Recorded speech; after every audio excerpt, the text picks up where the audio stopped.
Fragments by Marsden. A burning scrap of paper drifted out of the rain and gently touched down on my sleeve.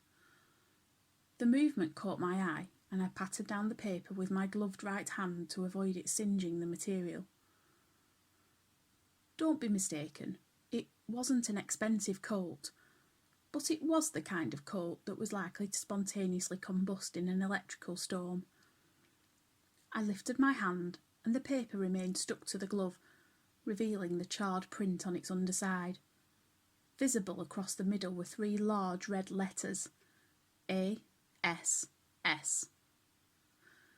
You and me both, I thought to myself, as I regretted my decision to walk rather than take the bus.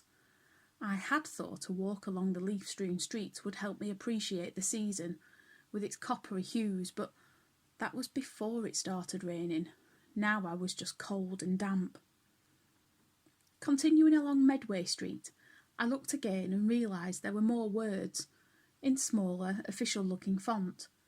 It was charred with pockmarked holes, but I could make out rhyme, is mounting concern, with regard to politic, a great deal more caution, potential to destabilise, leaves us with no choice, abdication or death. It sounded formal, official. I was intrigued. Could ASS be part of the word classified? Surely no one would be daft enough to have released fragments of classified documents into the afternoon sky. I silently chided myself for allowing my imagination to get the better of me for a moment. Too much time spent reading spy thrillers. I thrust my hands, along with the snippet, into my pockets and continued walking. The damp air seeped in.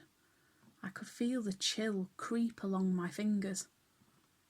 I tucked my chin into my scarf and my thoughts returned to the paper, specifically where it might have come from. I looked up into the rain and immediately regretted doing so as the raindrops covered the lenses of my glasses, and not for the first time I thought about why the hell no one had invented Teflon-coated lenses or windscreen wipers for spectacles. I saw no obvious source of the document remains, although the daylight was beginning to fade. Returning my gaze downward, movement in my peripheral vision triggered a reflexive double take. What was it that caught my eye on top of the modern government office building? There it was again, a flicker of light, perhaps from a match or lighter, followed by a brief flare as something caught fire before being cast adrift in the damp air. I quickly crossed over Monk Street to continue onto the pedestrianised part of Medway.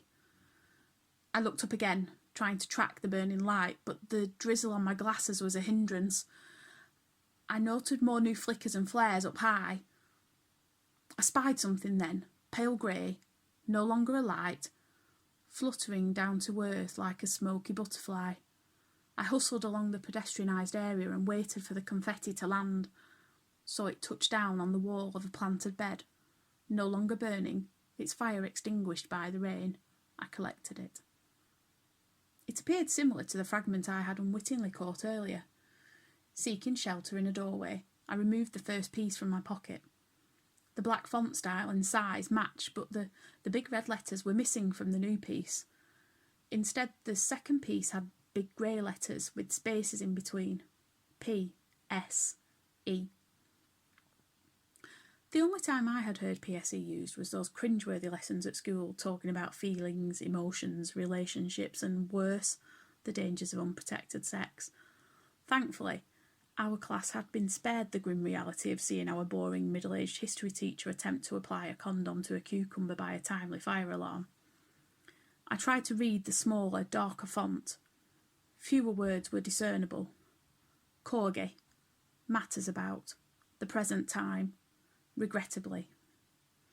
I looked at the building's roofline again and could just make out the arm of a shadowy figure burning another fragment. I waited, but no more flames appeared. I returned my thoughts to the contents of the 2 pieces.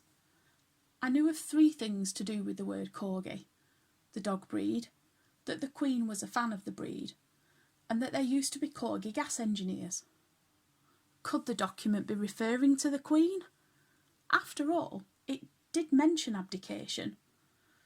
Still intrigued, I wanted to know more, even though I acknowledged it was probably best to walk on and leave it behind. Curiosity got the better of me, and I started crisscrossing the plaza to search the wet floor for more fragments.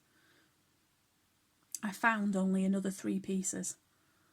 They certainly didn't make a full document. Now I had Pavinder Jabir, Home Secretary. Davis Benson. Subject: the meddling is. Continuation of such. The rain is urgently required. Had I really picked up pieces of a classified communication between the Home Secretary and another member of the Cabinet, perhaps even the Prime Minister?